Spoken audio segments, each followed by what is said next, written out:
ஜனாதிபதி தேர்தலுக்கான நேரம் நெருங்க யார் எந்த பக்கம் தாவுவார்கள், யாருக்கு யார் ஆதரவை கொடுப்பார்கள், யாரிடமிருந்து ஆதரவை மாற்றிக்கொண்டு மற்றவர் பக்கமாக போய் நின்று மேடையிலே அவருக்காக பேசப் போகிறார்கள், அதே நேரத்திலே என்ன விதமான முடிவுகளிலே தலைகீழாக நிற்கப் போகிறார்கள் என்ற சந்தேகம் மக்கள் மத்தியில் தொடர்ச்சியாக இருந்து வருவதை பார்க்கிறோம். அதுவும் இந்த தேர்தலில் அவ்வாறான தலைகரண மாற்றங்கள் தொடர்ச்சியாக நடந்து வருவதை நாங்கள் அவதானிக்க கூடியதாக இருக்கிறது. இது பற்றி காலை கதிரின் இனி இது பத்தியிலே இடிமின்னல் ஒரு விடயம் பற்றி கோடிட்டு காட்டியிருக்கிறார். அதாவது தமிழீழ விடுதலை புலிகளால் மாமனிதர் பட்டம் வழங்கப்பட்ட முன்னாள் நாடாளுமன்ற உறுப்பினர் சந்திரநேருவின் மகனும் முன்னாள் நாடாளுமன்ற உறுப்பினருமான சந்திரகாந்தன் திடீரென்று நேற்றைய தினம் ஜனாதிபதி ரணில் விக்ரமசிங்கவுக்கான ஆதரவை தெரிவித்து அவருடைய பிரசார மேடையிலே ஏறியிருந்திருக்கிறார். இது பற்றி இடிமின்னல் என்ன கூறுகிறார் என்பதை அவருடைய பார்வையிலே நாங்கள் இப்பொழுது கேட்கலாம். தமிழ் தேசிய பொது கட்டமைப்பால் ஜனாதிபதி தேர்தலிலே நிறுத்தப்படுவதற்காக பரிசீலிக்கப்பட்ட பெயர்களிலே இறுதி வரை வந்த பெயர்களில் ஒன்று சந்திரநேரு சந்திரகாந்தன். கடைசியாக அரியநேத்திரன், தவராசா மற்றும் இவருடைய பெயர்களே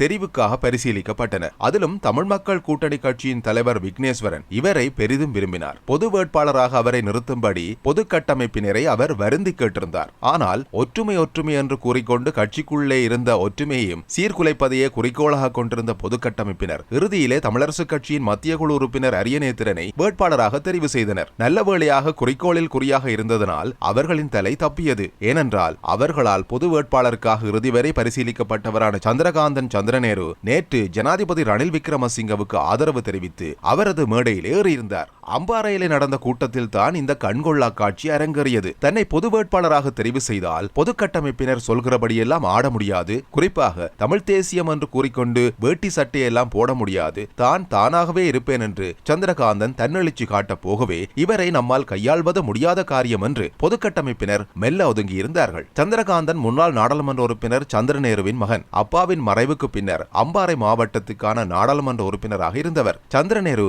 விடுதலை புலிகள் இயக்கத்தால் மாமனிதராக அறிவிக்கப்பட்ட ஒரு தமிழ் இனப்பற்றாளர். போர் நடைபெற்றுக் கொண்டிருந்த நாட்களிலேயே கிழக்கிலே ராணுவ கட்டுப்பாட்டு பகுதிகளில் புலிகளுக்கு ஆதரவான நிலைப்பாட்டை வெளிப்படுத்தி வந்தவர். அதனால் தான் தமிழ் கூட்டமைப்பு உருவாக்கப்பட்ட போது அவர் அம்பாறை மாவட்டத்திலே போட்டியிடுவதற்கு வாய்ப்பளிக்கப்பட்டது. விடுதலை புலிகள் இயக்கத்தின் மட்டு அம்பாறை மாவட்ட அரசியல் துறை பொறுப்பாளர் கௌசல்யனோடு வாகனத்திலே பயணித்துக் கொண்டிருந்த போது நடத்தப்பட்ட கிளைமோர் தாக்குதலில் இருவரும் கொல்லப்பட்டிருந்தனர். கிழக்கிலே அப்போது கருணாவின் பிளவால் விடுதலை புலிகள் இயக்கத்துக்குள்ளேயே மாறி மாறி தாக்குதல்கள் இடம்பெற்றுக் கொண்டிருந்தன. கருணாவோடு இருந்தவர்களான பிள்ளையான் மற்றும் இனியபாரதி ஆகியோரே கிளைமோர் தாக்குதலை நடத்தி கௌசல்யன் மற்றும் சந்திரநேருவை கொன்றார்கள் என்கிற குற்றச்சாட்டு இப்போதும் அப்படியே இருக்கின்றது. அப்படி அப்பாவின் கொலையிலே சந்தக நபர்களான இருவரில் முதன்மையானவரான பிள்ளையானோடுதான் ஒரே மேடையில் ரணில் விக்ரமசிங்கவோடு நேற்று அமர்ந்திருந்தார் சந்திரகாந்தன். இந்த காட்சியை பார்த்த பலரும் அதிர்ச்சி அடைந்தனர். தனது தந்தையின் கொலைக்கு காரணமானவர்கள் என்று குற்றஞ்சாட்டப்பட்டவர்களோடு சந்திரகாந்தனின் ஊடாட்டம் அவர்களுக்கு சகிக்க முடியாததாக இருந்தது. இப்படிப்பட்ட ஒருவரையா பொது வேட்பாளராக நிறுத்த முற்பட்டனர் என்று அங்கலாய்த்துக் கொண்டனர். அரசியலிலே அண்ணன் என்னடா, தம்பி என்னடா, அப்பன் தான் என்னடா என்று பாடிவிட்டு நடிகர் கவுண்டமணி பாணியிலே அரசியலிலே இதெல்லாம் சாதாரணமப்பா என்று கடந்து செல்வதை தவிர வேற என்ன செய்வது?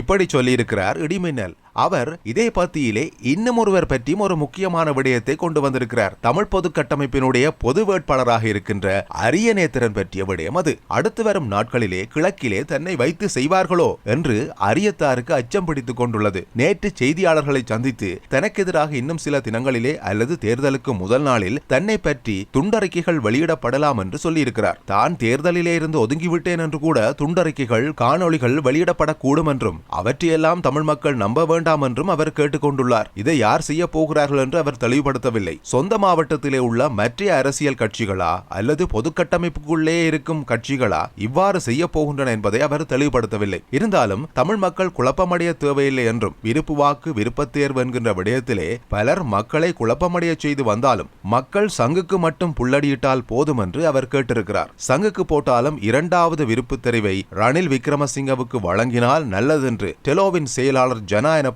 நாடாளுமன்ற உறுப்பினர் கருணாகரம் ஓரிரு தினங்களுக்கு முன்னர் தான் தெரிவித்திருந்தார். அதை மனதில் வைத்துத்தான் அரியத்தார் இப்படியெல்லாம் கதைத்தாரோ தெரியாது. எல்லாம் அவரே அறிவார். இப்படி சொல்லியிருக்கிறார் இடிமின்னல். நடக்கின்ற தேர்தல் கலைபரங்களிலே பெரும்பான்மை கட்சிகள் ஒரு பக்கமாக அப்படியே அலையடித்துக் கொண்டிருக்க, தமிழர் தரப்பிலும் இப்படியாக தலைகரணங்கள் தொடர்ந்து கொண்டுதான் இருக்கின்றன. இவை பற்றி உங்களுடைய கருத்துக்களை நீங்கள் பதிவிடுங்கள்.